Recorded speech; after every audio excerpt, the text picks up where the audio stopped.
Welcome to Quick Dive number 20.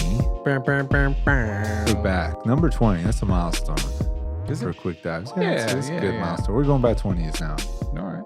But we are back doing an episode of Peacemaker Season 1. Giving quick recap of the season. I finally saw it, guys. Gonna talk about, that's why it kind of took us a bit, but we're here. You know, there will be a season 2, so we'll probably tap into that a little bit.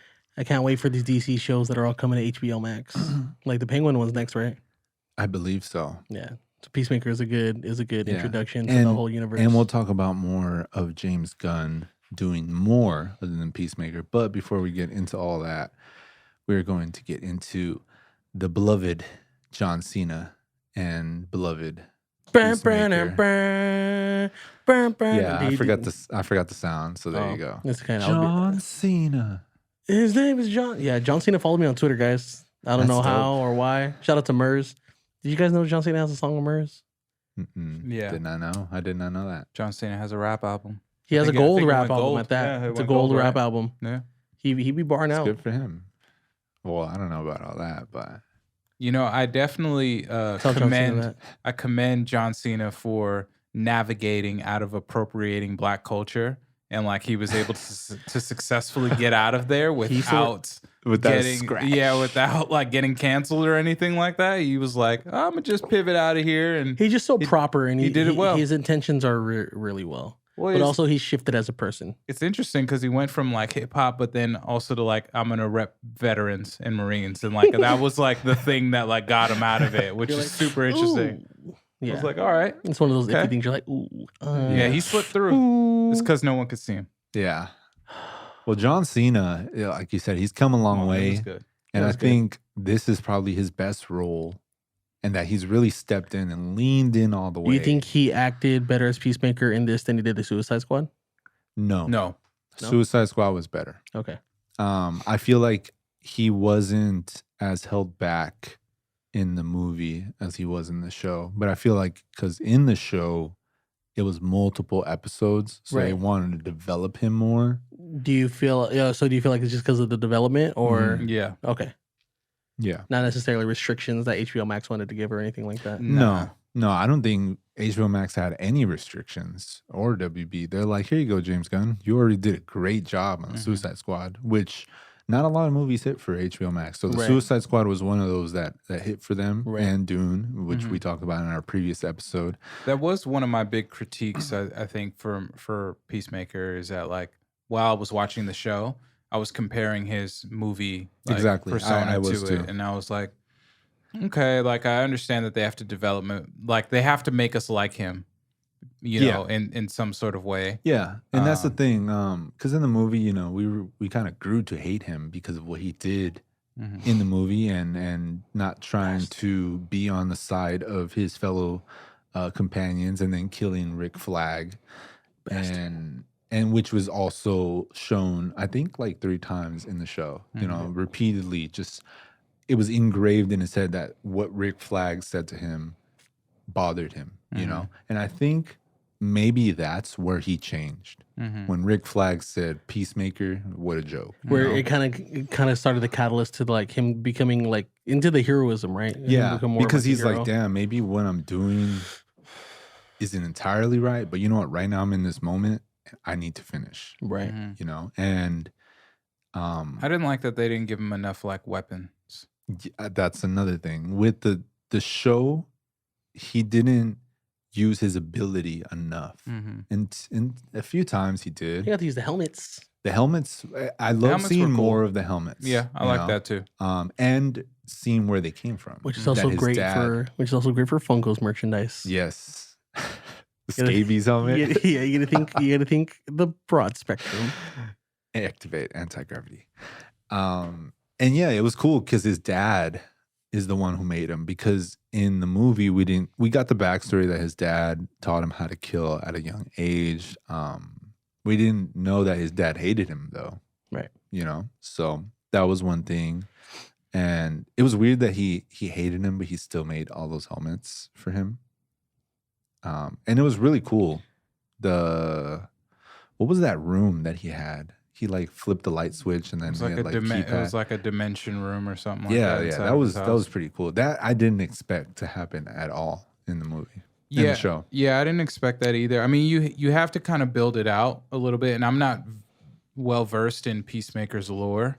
But you know, like he's DC character. There's comic books. There's all this stuff. So I'm sure that James Gunn did his research. Well, James Gunn is the type of he's that type of director. Like, let me find the most obscure characters and make a movie out of them. Yep, bring them to life. And that's make the them challenge lovable. that he likes. Yeah, he should have did the Morbius movie. Yeah. Go back. The Morbius movie should have just never been done. Go back and watch that episode to hear what we got to say. But James Gunn has been giving a lot of free reign and has been hitting his mark a lot, which is why they gave him the Peacemaker show. And I think what he developed from the show is good enough to be intertwined with everything else that's going to happen DC wise. Right. And as long as he's at the helm, you know, it's going to be done well. His writing is hilarious, comical. That he has a lot of full control in more aspects than just like the script and whatnot, because a lot of the casts are people he's very close to. It's pretty gnarly, man. That like there's a high respect for him, but also like he has the high standards, but it kind of comes with the kind of company he keeps. So like the casting just make perfect sense as to why those people would. Yeah, what do you guys think of the cast? Do you think it was all around pretty good casting? I mean, casting was fine. Who else other than John Cena did you guys really know? Well, they were all from the Suicide Squad movie. Yeah, so, at least two of them. Yeah, and then you had like a new cast member that was brought in. I liked how they kept the continuity with Viola Davis playing Amanda Waller, which was great because you know that's like the hardest part is like you get all these like you see these actors in the movie and then getting them in the show is like difficult. You know, I remember. I think Marvel was like the first one to really do this with Agents of S.H.I.E.L.D. and they had Samuel Jackson as Nick Fury in the first episode and it made it feel like, oh, wow, like this is really connected. But then you don't get him again. And it's like, damn, like I'm still waiting on that show that uses the big character and still keeps them like kind of involved because obviously they would be involved. You know what I mean? Right. But I think Peacemaker did a good job of that. Yeah, with Amanda Waller. With Amanda Waller. And not even her being... you know, and that too, they kind of expanded more on the Suicide Squad, that she's in control of all those villains or vigilantes. But she's not in control of every operation. And it just shows that there's more than just one operation happening. You know, the one with the island in the movie with Starro. Is that Starro, the starfish? Is that what it's called? That was one operation, but at the same time, there's probably like 3 more operations like it happening.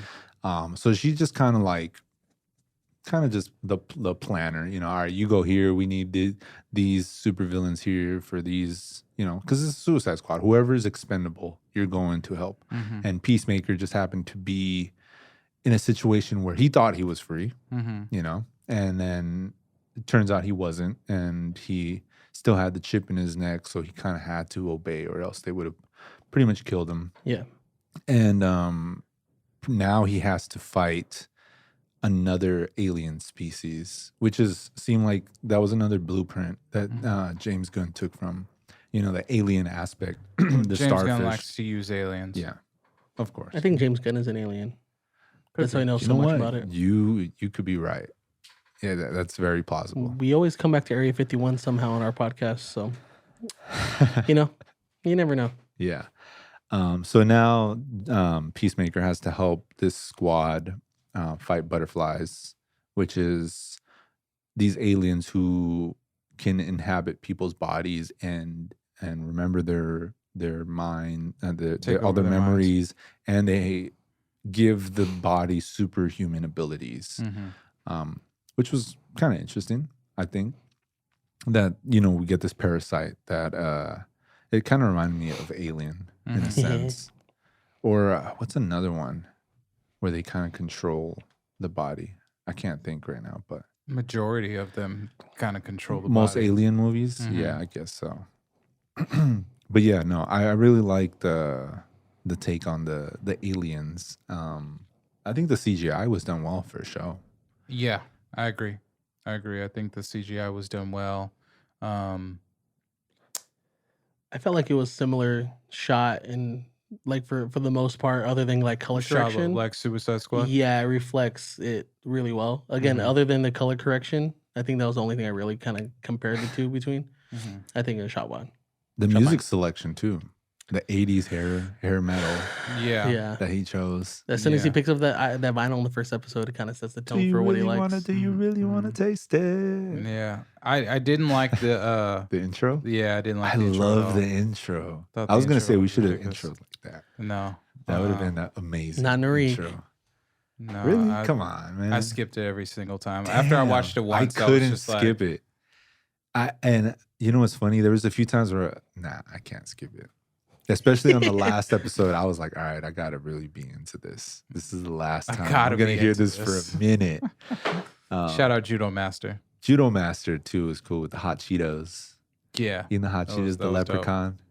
Dope. That must have been just like a dope role to have. Like, you're just eating hot Cheetos like majority of the time. I like that they did add another antagonist, also outside of Vigilante, who I think... Vigilante was great. Vigilante was the badass of the show.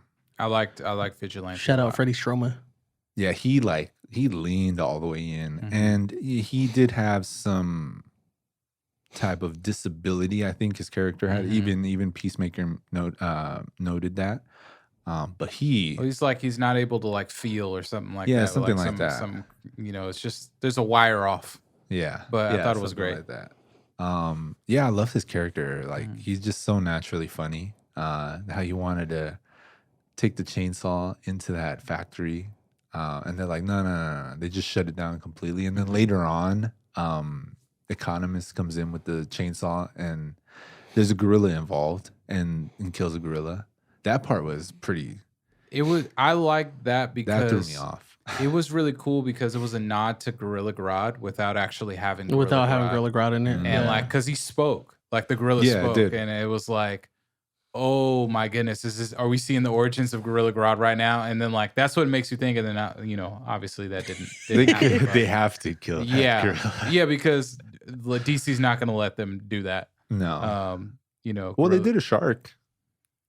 Yeah, but DC's going to do that when DC does it as a movie. They're not going to just throw in Gorilla Grodd is like just toss it in there like one of the most famous villains that they have. Like they're just not going to do that. But I thought it was a great way to kind of throw it in there without actually doing it's possible type thing. So I thought that was cool. Nothing's off the table. That was a good and then a good episode. We also have the White Dragon. Very racist. Extremely. Very, very racist. Extremely. Anti-Semitic. And has always been in the comics as well. Really? Yep. Wow. DC is really something, huh? Well, they don't hold back. Well, having a villain who's like pretty much like of the Aryan Nation, like KKK type, Yeah, might as well just have Hitler like, in DC Comics. I mean, well, that's what Marvel had. Marvel had Hitler. Well, that's why DC does like so well successfully when it comes to the graphic novels and like their comic books. Because I've always known them more like darker than Marvel. Even though Marvel does have some dark stuff, but I know DC they've always tried to hold that close to them, even with Watchmen, probably one of their most bloody movies that they have, or just I guess rated R movies that they have. But White Dragon was Peacemaker's dad, and they pretty much didn't get along because of the situation. I did like the suit, but it did have gaps in the armor. That was his I just love the fact that his dad's Robert Patrick. I hated that haircut.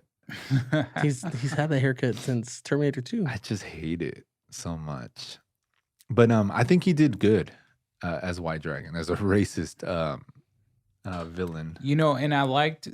I'm not going to say that I liked the racist remarks, but like I was grateful for the writing and like the way that the racist remarks were coming off, and like how the police officer was challenging it. Also, like it it wasn't like cringy and like cheesy, but it like worked in a way where I was like, okay, well, this guy's racist, but I don't know. Like usually when you watch something that's like filled with like racist people, you're kind of like, oh, here we go again. They're gonna like the writers are gonna go over the top with like how racist they can make this happen to prove a point.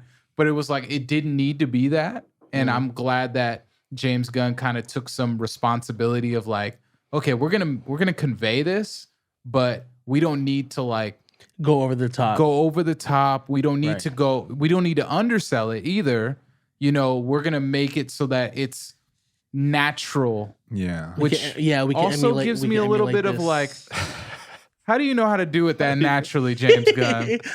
I don't know, but you know, it's interesting. It has more to do with. I'm assuming you just kind of look at a Tarantino film like, okay, so don't do that.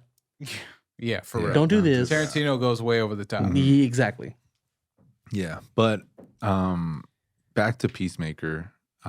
Just the development of him kind of going back to the Rick Flag situation. He did seem like he didn't want to be the hero that he created himself to be, you know, kill anybody at any cost, man, woman, or children. And it got to a point where he was like, this is fucked up, especially when he wasn't being kept in the loop, which is kind of weird to me that they didn't keep him in the loop, but everybody else that was not even like capable of what he was doing knew what was going on, which is weird. I feel like if they would have just told him from the beginning, maybe the situation would have played out better. Well, he just couldn't kill anymore. Yeah, and that's when Vigilante stepped in with this sniper. He's like, hey, buddy, step to the side. I got this. And that part, I was like, oh my God, Vigilante does not care. Yeah. He's just gonna. He's with all the smoke. He's over here whistling or having singing. a great time. Yeah, having a great time. And yeah, and then Judo Master comes in. And the choreography for the fight scenes are pretty good as well. One of my favorite scenes is probably, it has nothing to do with fight choreography, it probably has to do with CGI, is Eagly. When Eagly attacks, that part, like I did not see that coming. It was just so funny to me at the time, especially because I didn't think they were gonna like spend that much money CGIing and Nah, bro, they really got a bird and trained them to kill. What do you mean? Practical effects. Like that's a lot of money just to CGI Eagle, and it was good CGI. I mean, but there wasn't a lot of CGI in the movie in the show anyway. You know, it was so the whole budget kind of could technically go to that whole. Eagly, they can go to like to the butterflies, and that was pretty much it. Everything else was pretty practical. And then you have the cow, obviously. It was CGI, but I'm pretty sure the gorilla was a gorilla suit. Yeah, that's what it seemed. Well, at least it seemed like that when they were chainsawing it. Like it seemed like it was a gorilla suit. Yeah, that part's so funny. A person in there. Yeah, we got Eagly. I think we covered most bases, but one of the things I wanted to talk about is kind of how Peacemaker, the show, it kind of just leans all the way in. It doesn't hold back. It's not like, okay, we're gonna leave this episode on a cliffhanger so that way they can come to the next episode and that episode will be a cliffhanger, and then we're just gonna stuff everything into the last episode, which is what I feel Marvel keeps doing. And I'm not sure why Marvel does that when they can do something similar to what Peacemaker did. I kind of get it too. You know, they want people to be on the edge of their seat there every week. Like, what's going to happen? They want people on the internet, like, giving out, like, not spoilers, but, like, just trying to guess what's going to happen and stuff. And with Peacemaker, wasn't kind of like that, you know, especially when Peacemaker came out, the first 3 episodes dropped. And then from there, each week, it was only 7 episodes, so only 4 more episodes came out. But even in those 3 episodes, it gave us enough to keep us like interested, but not like, okay, like what's missing. I thought it was smart of them to do the first 3 episodes also, because like, I mean, the most we've ever got from like a Marvel one was only 2, but even then, it was only WandaVision, and those were the slowest like burning episodes probably in all Disney Plus history. Well, I think also with it, the thing that like Marvel struggles with now is it's so connected where they don't ever say this show is connected or this show is self-contained. And because they don't say that, everyone has this expectation of like every episode is going to connect to something bigger. And then when you don't get that in the finale, you're like, oh man, like this was trash. You mean Mephisto? Anything, like there's all of it. But because I feel like with Peacemaker, there was no restriction on that. In any DCEU, there's no real restriction on that. I think the first time that we may see a restriction on that is like with the Batman and how he builds out that universe. Right. But again, Moon Knight is our first show that we're getting that isn't a character that we've had introduced. Yeah. Right. As yet. So prior to this. Which is fire because Moon Knight got its own premiere and they showed it in a theater. Oh, that's cool. Just the first episode? I'm not sure. With the bad CGI? I'm not sure. Which we will talk about in a future episode. Yeah, that'll be in a future episode. Yeah, for sure. Deep dive that, but yeah. Yeah, not But yeah, I just feel like James Gunn is the recipe for both Marvel and DC. Well, James Gunn understands how to make a hero flick. He can create a good platform for both of these studios. Yeah. To go off of, Is he shooting Thor also, or like a part of Thor? Okay. Taika. Taika's doing it. Yeah. Well, I heard that the Guardians were gonna be. The Guardians are there, but Taika is curious. shooting it all. Like, well, I'm pretty sure. Yeah, but I'm pretty sure he consulted James for sure. Yeah, because they have to get on track with what Guardians Volume 3 is going to be. Next? Yeah. So not only that, but you have to worry about I Am Groot as well as Holiday Special. Yes. Yeah, and they're probably having those conversations. Thing, we're going to be getting more James Gunn shows, and I mean, how do you guys feel Good for about him. that? Good for him. Him getting more shows? I think, or the shows that we're going to get DC wise. Oh, I'm excited for the Penguin. But like, that's yeah. But is James Gunn doing another DC show? Yeah, and what is he doing? It's supposed to be more. It's not confirmed what characters, but it's going to be more Suicide Squad characters. And there's this Peacemaker season 2. James Gunn taking over the Suicide Squad is good with me. I mean, he's proven already that his worth of taking ensemble casts and making a good cohesive film and story with like each character's character development, which is great, and I think he's really mastered that. He proved it with Guardians of the Galaxy, proved it further with Suicide Squad. Now with Suicide Squad, I mean, he had to make some adjustments that like work for Suicide Squad. Like you had to kill half of them in order to tell this story. Right. So I was curious about the whole time was like, okay, there's more people than Guardians. So how are you going to do this? And he was like, well, I'll just kill half of them and then I'll do it the same. Which some people were mad about. Yeah, which some people were upset about. And like, understandably so, because when I watched the film, I was like, I was a little upset. I was upset at that. I was like, come on, man. Like, really? Yeah. Like, but I get it. But the performances of the rest of the characters saved it as well. Yeah. The characters that were saved were worth it, I think, in the end. And it led to Peacemaker show. I wonder if we'll get a Polka Dot Man show. No, he died. So. He died. Yeah, he died. I don't think we're going to get. What if there was one polka dot left behind? I think that it'll be a completely different Suicide Squad. No, I think it'll be a completely different Suicide Squad. No, hear me out. The Weasel. I could see a Weasel show. Or him in a show. His brother is playing the Weasel, so. Yeah, I could see the Weasel being in a show. Like a side character. Yeah. I just really don't know who else they could do. They can do... they can do Bloodsport, but I just don't think Idris Elba is going to be like, all right, I'm going to do a show as Bloodsport. I don't know. I think you will. I want to see that. You think so? Well, his story was the main story of Suicide Squad. There's nothing else to tell. I could even see a Harley Quinn show. I could see a Harley Quinn hope show. For that. I could see that. But you never know. I mean, the animated show that she has is great. Yeah, it's pretty funny. It has some pretty dark jokes. Mm-hmm. The cancer ray. Cancer. Yeah. But yeah, the show was really, really fun.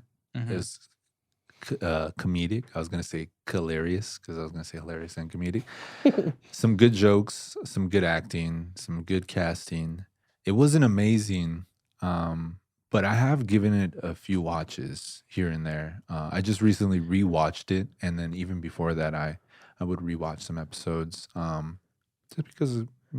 I feel like it's a good show to have on, even if you have like something kind of going on. It's a good background show. I think my friends seem to love it too, and I think it's because of the humor. They're those type of friends. Or Yeah. they love that type of humor. So I mean, I definitely give it. One of the things that I really liked about the show was the kind of like the extra cut of like the scene. Oh, the deleted scene or the extra scenes that they shot. Scene or like the different one that they had. And I love that they threw that in there. And usually whenever they did that, it showed John Cena's like what you were saying before, him just throwing himself as the character. It just showed like more hunger from him. And I like that, you know, and I think John Cena is one. He has the same understanding that most people do. If you get a superhero role, it's better for you to just lean all the way into it than to be like, this isn't my preferred role or something like that. Especially with a director like James Gunn. Like he's going to set you up to be in the best position possible. So yeah, just do you and just go all the way in. Yeah, and it's like John Cena, yes, you probably can't play another superhero or supervillain. But if you leaned all the way into Peacemaker and now you're Peacemaker, and like that's cool, you know? And you got a season 2. That's gonna be 3 projects already that he's gonna have as Peacemaker. I mean, if it actually comes out. I don't know if they're filming right now, but no, not yet. I think it's in the works, but I think Peacemaker was a good show. Good enough show to get a season 2. I wouldn't be surprised if it doesn't, because the story kind of wrapped up anyway. It's like if you're gonna tell a season 2, it would just be the same thing. It would be that's what I'm kind of worried about. Yeah. There's like a blueprint repeat. Yeah. Unless, you know, they just go and they form another Suicide Squad, and which they can do. There's still plenty of characters that could be used in the Suicide Squad. Yeah. You know, there's a lot that's there. But yeah, Peacemaker was legit like the Suicide Squad was the blueprint. Because I mean, we even got another giant kaiju. Yeah. Creature, alien. I appreciated the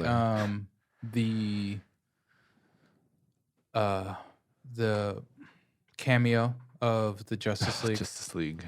I think that was a real flex of James Gunn's ability to like bring people together. Like it was kind of like I need this to happen. Yeah, but also touching back what you did earlier, how like with Marvel shows, Marvel fans have such high expectations.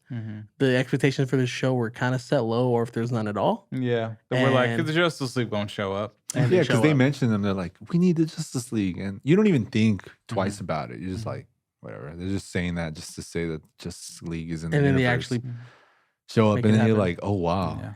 And it's just for comedic relief. One of the things that I kind of wish that Marvel would do more than, or not more than, but I wish that Marvel would do, but DC is starting to do well, is the mentioning of characters existing, you know? And I think that just goes a long way. And I hate that Marvel's so like anti, like we're just not going to say anything until like the characters revealed itself. Yeah. And even then we're not even going to, because they care about the person behind the characters. Like we're going to know them as their real name and not as their superhero which is name. Crazy to think about, considering like, for example, DC's given all these characters like in the Suicide Squad, granted most of them died, right? But that's still more characters than what Marvel's willing to give or even speak of. So I think it's going to work in their benefit in the long run. Yeah, I mean, like the whole bit about Green Arrow. Yeah, I was going to say they mentioned Green Arrow. I was like, that's dope, because like we don't even have to get a Green Arrow movie. Yeah. But like you could at least do one, and like we know that Green Arrow exists, and like that's cool. And I wish that Marvel would do more of that, but they don't. They do like little hints, like there's a wall crawler or there's like something like that, and it's like, come on, fam, like just say that Spider-Man's around, like it's okay. Yeah, radioactive spiders, and I know what you mean. Yeah, well, that was a good show. I'm glad that you watched it. What'd you give the season? I probably give it a 7. I feel like 7 is like my go-to. Neutral. Yeah. Wasn't crazy good, but it wasn't bad. Yeah. I feel like it was enjoyable. Shows are too nuanced for me to give like a rating like that. I'll give it a letter grade.